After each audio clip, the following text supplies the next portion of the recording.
This is Grace McKeel from Hagerstown, Maryland, and you are listening to Scandal Water. Welcome to Scandal Water, where we cover the stories that have captivated the entertainment world. I'm Candy, a longtime educator and community theater actress. And I'm Ashley, a writer and co-founder of a local theater group. We're two friends who share a love of entertainment. From true crime docuseries, to blockbuster movies, to classic TV, to Broadway shows, and everything in between. Each week, I share a compelling story related to pop culture. And I chime in using my trivia junkie brain. We stick to the facts until it's time to settle into our armchairs at the end. Then we're simply two women with a strong cup of tea and even stronger opinions. We're Scandal Water. And if this sounds like your cup of tea, follow the show on your favorite podcast app or the Scandal Water Podcast YouTube channel. Oh, it's that time of day. Tune in and hear what the ladies say. It's time to bend your ear when the silver screen appears. Stories about the stage and screen and everything in between. So come on and join the fun. The curtain opens in 3, 2, 1. Hello, Ashley. hello. We are starting a new theme Yes, this we year. I'm are. so excited. Yeah. Yeah. First of all, happy December. I know. It's October for us, but it's December for you all. That's right. That's right. And our theme this month is going to be holiday anniversaries, and we're starting off with a bang. Mm-hmm. Really big topic. You all, in case you've not put this together, the Rockettes are turning 100 this year. They're celebrating their 100th anniversary. That is remarkable. Isn't it though? Yes. Well, Ashley and I talked about this a while ago. We thought the Rockettes would make a wonderful topic, not only because they are turning 100, but also because they are probably most famous for their annual Christmas Spectacular, an entertainment event that more than 72 million people have attended since it first debuted in 1933. I am not one of those people. Are you one of those people? I would like to be. I would too. I would love to be. We just thought it was a really good way to start off the season. Yes, absolutely. Kick off the season, if you will. Nicely thanks. done. Thank you. Yes, well, on the Rockettes website, there is a headline that reads, "Celebrating 100 years of sisterhood." Oh, I love like that. Yeah. And in case you're not familiar with the Rockettes, here is a brief description that also came from that website. Quote, founded in St. Louis, Missouri in 1925, the Rockettes are the longest running precision dance company in America and have appeared at some of the biggest events in entertainment and American history over the last century.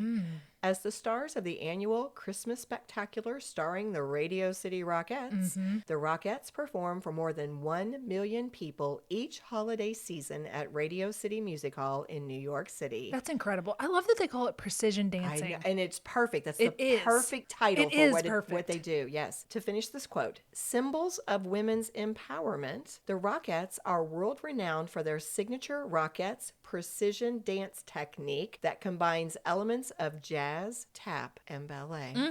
Yeah. It's fascinating. Absolutely. It's going to get more fascinating as we go through this episode, because doing the research, I got to learn a few things. And you're about to learn something yourself, Ashley. What? You know I always like to do that hook. Yes. Are you going to make me do a I'm Rockette going to make move? you do a Rockette move. That is I knew it. What's The coming. way you were looking at me, I was like, she's going to make me do a move. I'm going to try to do it too, Okay. which I did not try at home. So this will be, Oh. and I'm also wearing jeans, which was probably not the smartest decision. But I found a clip from a few years ago where an NBC News anchor from New York enlisted a few veteran Rockettes to walk her through the audition process. And in this very short clip, one of those Rockettes is explaining a signature move that I'm then going to make me have do. us attempt. Uh-huh. Yes. Okay. So listen to this, and then we're going to try it. Oh, gosh. Now we add more kicks, the iconic eye highs, what the Rockettes are known for. You're brushing and jumping your right leg up. So toe to eye, that's how we keep our... That's not going to happen. things going exactly the same. Just a few more steps to end the 4 8 counts and a couple of run-throughs of the whole. So that's it, Ashley. Oh, All that's we it, have Candy. to do That's all we have to do is stand up kick my straight. leg Yes. up to my eyeballs. That's all you have to do. Yes. Just Do you know how unflexible I am? I'm like a stick. How about I record this? No. Oh. Or at least get a picture. We'll get a Get picture. a picture Okay. because the recording is going to be humiliating. Okay. So stand tall. All right. I'm Brush, going to take my headset brush off. the leg that you're kicking, point the toe, and you go for eye high. Hang Okay, on. wait, Let me wait. get my camera. Okay, wait. Like that? Yes! Ow. Oh, let me get Ow, it. that hurt. Nicely done. Okay, you're ready. You all. That was She painful. got that leg up there. She really did. It was a one-hit wonder. You did it twice, though. Oh, yeah, but I mean, didn't point my toe. You did not point your toe. Yeah. However, you got it eye high. I So did. I'm giving you props. Well, for that. thanks. Yes. All right. So as we said, that is one of their signature moves. They call it, as we've referred to it several times now, they call it their eye high kick. And they do that at that height. The reason for going to the level of your eyes is because they go for that illusion of all the kicks being at the same height. So they are very, very strategic in how they set up their kick lines. They are known for their kick lines, of course. In fact, a nickname for the Rockettes is Ladies of the Line. And you'll often hear them say things like, I was 19 years old when I finally made it onto the line, or it took 5 auditions before I got onto the line. So they are known for their kick line, and they have so many strategies they use to go for that precision Because that we none named. of the height is the same, right? We're going to talk about the height Okay. requirement, but because the heights are not the same, you are correct. They strategically start with the tallest in Yeah, the that makes center, sense. and they go down and to try to give you the illusion of the same height. And then by kicking to the level of the eyes, it appears as though all of the kicks are at the same height. That's so fascinating. Isn't it though? Okay, let's follow that thread a little bit more. Here's what it takes to be a Rockette. We mentioned the height. You must be within the height range of 5'5" to 5'10.5". Okay. That is a big height range. Yeah, that is. So you can see how they have to be really careful with the way that they position people in order to really give you that alignment that we're looking for. And I'm assuming that's in bare feet, not heels. You are correct. Yeah. You must be 18 years old by the first day of rehearsals. The dancers must possess exceptional ballet, tap, and jazz technique, while also showcasing versatility in style and being able to pick up detailed choreography very quickly. Yeah. That sounds easy, right? No. I mean, No, I think I pulled a muscle just with my one kick. You have to attend open auditions where you will likely compete against approximately 1,000 other hopefuls. So I guess it means that just because you were in it one season, it doesn't mean you were in it for the next season? You actually do have to audition again as a veteran. Ah. I'll come back to that in Okay. just a second. But right now we're just talking about the people who've not yet The ever... newbies. Yes, the newbies, Okay. the ones who've not yet been chosen. The instructions tell you not to arrive more than an hour before your scheduled audition time. However, I saw an NPR article that mentioned something like 800 people lined up outside the Gold Stage door of Radio Music Hall for the auditions that were held this past May. So apparently those hopefuls do come early and they want to make sure they're not missing anything. You can expect to have to learn the choreography for the portion of a song. And one Rockette named JC Scott was quoted as saying in a backstage article, not only are you doing the choreography, you're also having to make sure you're in the right spot. You might have to travel 3 feet to the right and 4 feet forward while you're doing this movement, but also stay in line with the person next to you. There's a lot more that goes into making a pretty picture than what a lot of people believe. So that I thought was enlightening to think about, not just doing the moves, but also keeping yourself in your position. Because your they're alignment. about precision. Exactly. Your audition could last anywhere from 1 to 3 hours. Once you have entered Radio City Hall, all exits are final, so you have to stay for the entirety of your audition time. If you leave, you're not coming back in. Ew. Callbacks for the Rockettes and the ensemble dancers, because actually in the Christmas Spectacular, they have the Rockettes themselves, but there are also ensemble dancers. Okay. Yes. They hold the callbacks in the days following the open call auditions, and you will learn right away if you're going to be invited for a callback. It could be a multi-day process. You might be invited for callbacks on 2 separate days. Okay. And then, as you said, just because you've made it as a Rockette does not mean you just get to relax. You are required to re-audition every year, although it is a separate 1-day audition process that they hold for the veterans. Okay. Several people in interviews said that it took them many, many auditions Wow. before they were chosen. So they really wanted to do They this. really do. I mean, these are dedicated, talented, athletic women. Very athletic. Very athletic. Very athletic. And also, these are people who have stamina. 'Cause Yeah. We're going to talk about what it takes to actually perform that Christmas spectacular. We'll come back to that a little bit later. Okay. Whew. All right. So tell me about your history with the Rockettes. I don't really have much of one other than being fascinated by them, and that's one of the reasons when we found out that it was the 100-year anniversary, they're a group of people I wanted to learn about. So I thought this would be the perfect time to do it.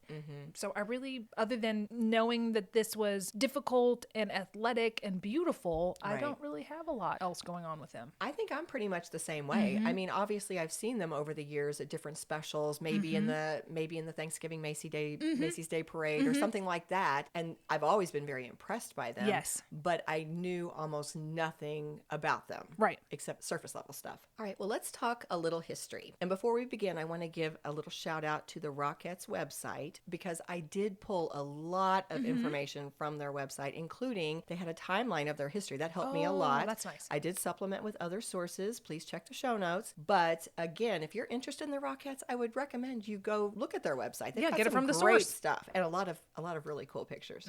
Walking through a brief history of this iconic dance company. Back in 1925, they were called the Missouri Rockets. Yeah, to see that they started in Missouri is so fascinating because they're known for being in New York now. Yeah. Well, and they were formed in St. Louis by a choreographer named Russell Markert. According to a New York Post article, Markert was a chorus dancer at the Missouri Theater and was asked by the owners to create a, quote, specialty dance troupe to perform before or after movie screenings. Aww. He set out to audition girls at local dance schools and assembled the most talented of the day for the Precision Group in October of 1925. Isn't it interesting to think that they would bring in dancers to entertain you before while and you're waiting for a after movie. movies? Can you also imagine starting a dance troupe that is still around 100 years later? Right. That's And impressive. I guess we're actually recording this in the official 100 because it's October 2025 for us. Yes. And it was started in October of 1925. And then this is going to air right around the time that they're doing their thing because that Christmas spectacular is it's gonna be big cool. through this holiday season. Well, as we just said, though, their original name was the Missouri Rockets, which Magdalene Link of the Missouri Historical Society said that Russell Markert chose because he thought the word rocket sounded very precise and, quote, it matched up with a kind of precision and almost military style precision the dance troupe moved with. So he had the precision dancing from the start. From the beginning, that was his goal. Nice. Yeah. So just as a side note, that precision, we've just said it, it's still central to the Rockettes today. Time and time again, that term precision dancers is used. Synchronization and precision, along with incredible technique, are basically their trademark. That is what sets them apart. They only had 16 dancers originally in their company, but from the very beginning, they did have height requirements, although they were very different from today's. In 1925, the dancers were required to be between 5'2" and 5'6.5". Oh, a lot smaller. Look at how much taller we are today. Isn't that interesting? The group was a hit. They'd only been together a few months when Russell Markert decided to take them on a tour to different places in the U.S. And during that first tour, they performed in a Broadway show and then started booking more performances in New York City. And during one of those performances, they were seen by a man named Samuel Rothafel, who went by the nickname Roxy and happened to be the owner of the brand new Roxy Theater. Interesting. Yes. Roxy thought they were fabulous. I bet he did. Yeah, so fabulous that he ended up buying the troupe and bringing them to New York. So that's how they got to New York. That's how it happened. Aha. Although Russell stayed involved with them. In fact, Russell would remain the director of the group until his retirement in 1971. Wow. Isn't that amazing? Like the legacy. He started them in 1925 and he stayed with them until 1971. That's amazing. I love that. But as the owner of the group, Roxy did change their name to the Roxyettes. Okay. day and doubled the number of dancers from 16 to 32. Because more dancers is more impressive. Yes, absolutely. For a time, they performed at the Roxy Theater, but when Radio City Music Hall opened in 1932, the group had a new home. And this is when the group's size expanded again. They decided the stage was so big, they wanted to fill it, so they expanded the group to 36. Now, the New York Post actually had a critic who posted a review after seeing this dance group perform their debut performance at Radio City Music Hall in 1932, and about one of their dance numbers, he wrote, quote, "And there is a paper snowstorm in one ballet number which is so prettily convincing as it comes swirling down on a stage of Roxiettes that in spite of yourself you begin reaching for your muffler." Oh, so he was charmed. I mean, back in 1932. Yeah. We've mentioned this a few times. It was in 1933 that the Christmas Spectacular debuted. And I did see some conflicting information, but most sources seem to agree that it was in 1934 that the troupe became known as the Rockettes. The Rockettes. Yeah. I like that name. Yeah, I do too. In 1940, during World War II, the Rockettes were among the first performers who volunteered to entertain troops with the USO. In 1957, they made their first appearance in the Macy's Thanksgiving Day Parade. That's probably where I first saw them, honestly. Me too, I think so. But they have performed in that parade every year since. Wow. We got to do an episode on the Macy's Thanksgiving We Parade absolutely sometime. do. That's a great idea. In 1978 to 1979, the Rockettes led the charge to save Radio City Music Hall after their venue was slated for closing. The building then received landmark status, which did save it from demolition. And then in 1999, Radio City Music Hall underwent a major renovation to restore them to their former glory. And they did reopen later that year with a star-studded gala that featured the Rockettes. Nice. Yeah. In 2008, the Christmas Spectacular was reimagined for its 75th anniversary, and every element of the show was updated at that time, including 10 new costumes for the Rockettes. They also introduced 2 brand new numbers, one of which is now a fan favorite. It's called New York at Christmas, and it features an actual double-decker bus. Wow. In 2020, the Rockettes launched their dancer development programs to help aspiring Rockettes develop their skills. And just in the past 5 years, they've been up to all kinds of things. For example, the Rockettes have been featured in the Hallmark movie, A Holiday Spectacular. Aw. They have performed with Mariah Carey in her holiday special, Mariah Carey, Merry Christmas to All, and with Jimmy Fallon in his holiday special, A Holiday Seasoning Spectacular. And according to their website, the Rockettes have danced alongside the likes of the Backstreet Boys, Stephen Colbert, Jennifer Garner, Kevin Hart, and many others. Wow. And all of that now brings us to today. On the timeline found on that Rockettes website, it reads 2025, celebrating 100 years of the Rockettes. Since 1925, this world-famous dance company has captivated audiences with their iconic high kicks and unmatched precision. As they mark this historic milestone, the Rockettes continue to inspire and evolve, honoring their legacy while looking ahead to the next century. Wow, they're like, we're sticking around. Absolutely, absolutely. But how about we take a little break? Okay. And then we'll pick back up when we return. We love including listener voices in our episodes, and we're always looking for more. So tell us, where do you sip your scandal water? Do you catch up on the tea while folding your laundry, sitting at your work desk, working out at the gym? Let us know by sending in your shout out, telling us your first name, your hometown, and where you are or what you're doing when you're listening to Scandal Water. And you just might hear a voice you recognize starting one of our upcoming episodes. Email your audio clip to scandalwaterpodcast@gmail.com. The voice memo app on your phone will work just fine. Cheers!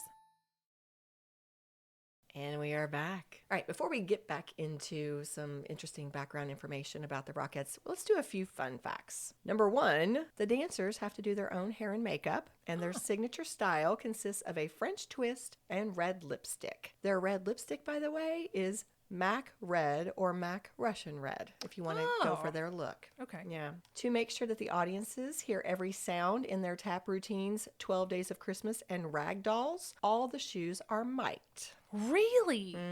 That is fascinating. Right? There are more than 160 high kicks per show, and they have multiple performances in a day. I would be exhausted. I would be useless and exhausted. Well, wait till you hear this. So they frequently will end up doing 4 shows in one day, which would be 640 kicks. Oh my gosh. Right? There are more than 1,100 costumes and pairs of shoes when you include the ensemble dancers along, Okay.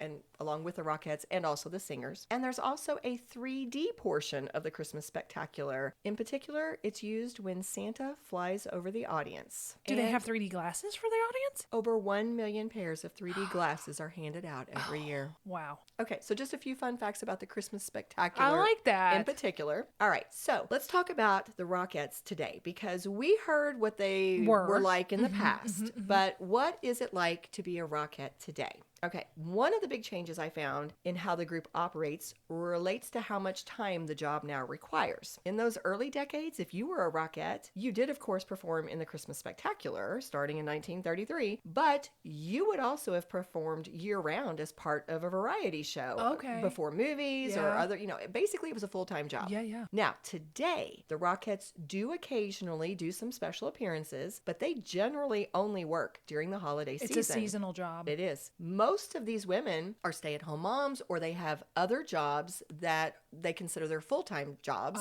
and then they Take off They for take this time. off. Oh, Yes, they wow. take off during That's the a very holiday season. understanding other job to say, I got to take off, I don't know, a month or 2 months. I got to go be a Rockette. I can see BRB in but January. Can't you see an employer being like, That's amazing.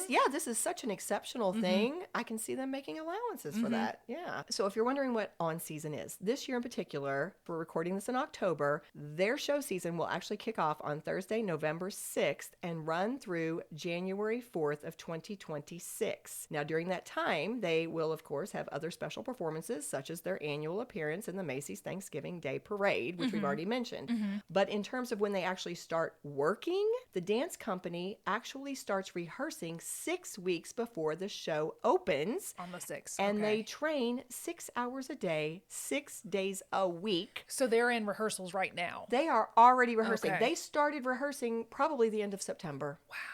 Yeah. And when were the auditions? I would assume a few months. May. Okay, Back in you May. said that. Mhm, Wow. yeah. Wow. They also have more dancers in the company now than they had in those early days. That's what I thought. I thought it was like almost 100. I don't know. Well, they have 2 casts. Oh. They have so many performances that they alternate That's a good performances. idea. Yeah, they will do multiple on a day. So they will alternate performances. So now they have 84 total Rockettes because each cast consists of 42 dancers, but only 36 women are ever on the stage at any given time. So basically it's 36 Rockettes with 6 swing dancers in each cast. Okay. And those swings have to be super talented because they are basically understudies who can step in for a any role. full-time cast member at any point. Wow. At any point, which, I mean, I can't even think about that. Not us. No, we couldn't do it.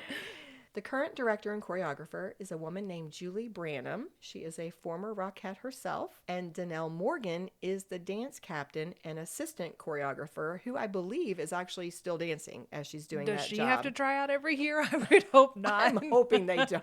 I hope not. But to honor their history and also because audiences just still love them so much, there are 2 dance segments that have been part of the Christmas show since the very beginning. Is it the one where they fall? Yes. Yeah, I love that one. That is so cool. Yes, we're going to talk about that. Yes. But it means that those 2 segments, this coming Christmas season, it will be the 92nd time those segments have been featured. That's amazing. The history. I mean, the history there. One is the living nativity scene, which doesn't actually feature the Rockettes. Okay. It's a scene that tells the story of Jesus' birth, features live animals, and I didn't know that. Ensemble performers actually are the that. ones featured in that. Okay. So in terms of the Rockettes, what you just referenced is the iconic dance that has been with them since the very beginning. It is called the Parade of the Wooden Soldiers. Yeah. And it is also, by the way, very demanding. So we're going to follow this train for just a second, okay? Here are a few interesting things I found out about that dance. So Liza Minnelli's father, Vincent. yes, Vincent Minnelli is the man who designed the original costume for the Rockettes' Parade of the Wooden Soldiers number back in 1933. Oh, wow. And all these years later, the Rockettes still wear a costume that looks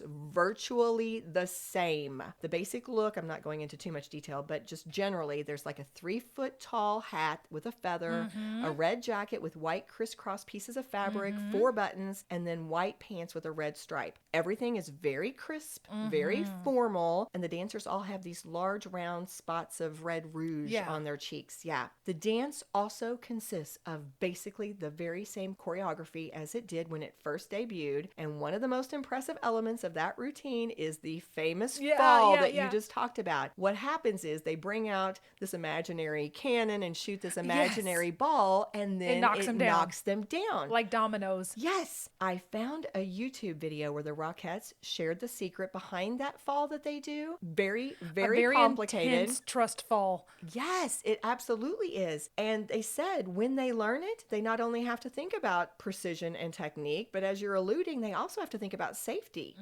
One of the dancers explained in the video that when they start to learn the steps and the technique behind that famous fall, they do it first in groups of 6, and then they add a group of 6, so now it's a group of 12, and then they add another group of 6 until finally they get to the full company. So here's Julie Branham explaining the basic technique behind it.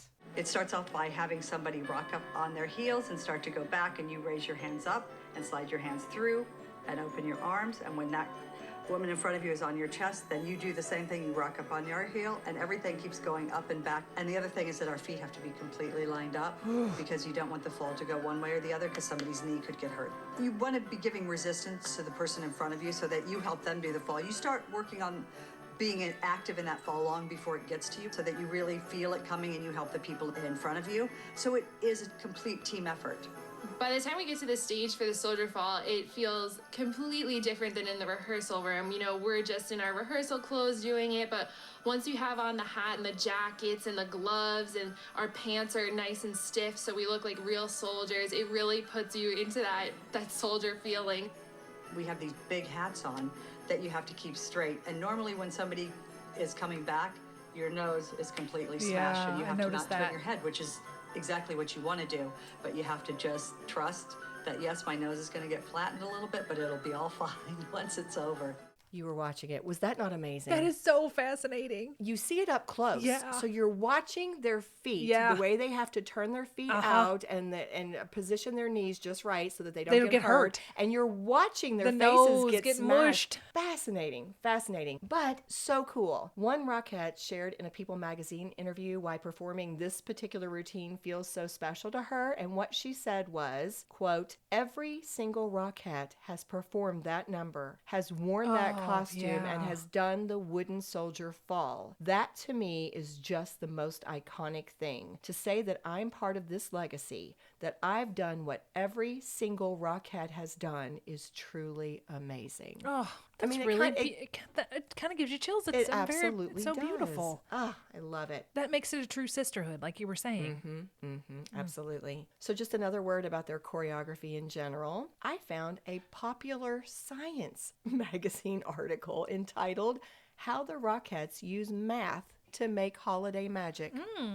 And it was fascinating because what it did was it took you behind the scenes of how they create those precision dance routines and choreography. Again, they interviewed Julie Branham, and she explains in that interview that the way they do this, they set up the Radio City Music Hall stage basically like a giant piece of graph paper with all these lines and grid marks all over it. And they will take that graph and they will plot out the whole show on paper with coordinates that designate where every single person in that group should be in every design. So, do they do a different show every year with the exception of the Soldier Fall? It sounds to me as though there are many, many repeat dances. For example, they talked about that one that has a double-decker bus. It sounds like that is also something that is every year. Classic. And the Santa Claus going overhead sounds like 3D pieces every year. But I think some things will change. Okay. Yes. Just to keep it fresh. Right, exactly. But as we were saying, they graphed this out. The article said that the Parade of Wooden Soldiers number is 7 pages long. That's how much it takes to graph that out.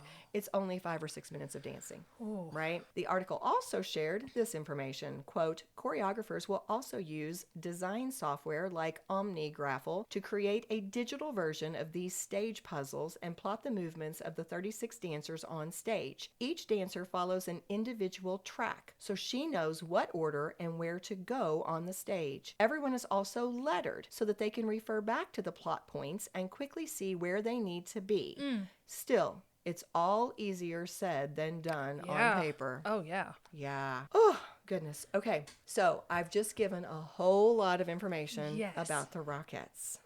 So let's go on into the armchair. Armchair psychologist. I saw a quote from Julie Branham where she was talking about the grit it took to be a Rockette. And I realized that was kind of a new piece of learning for me. I hadn't thought about that before. You know, how demanding this job would be, not just in terms of your dance skill, but also physically, mentally, intellectually, so many ways. Mathematically. Yes, absolutely. So I wanted to ask you, what's something that surprised you or stood out to you from this episode? One thing that surprised me is that it's not a full-time job.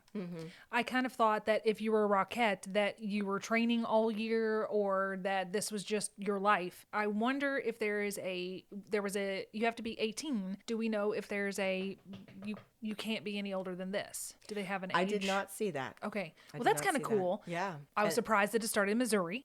Did not know that.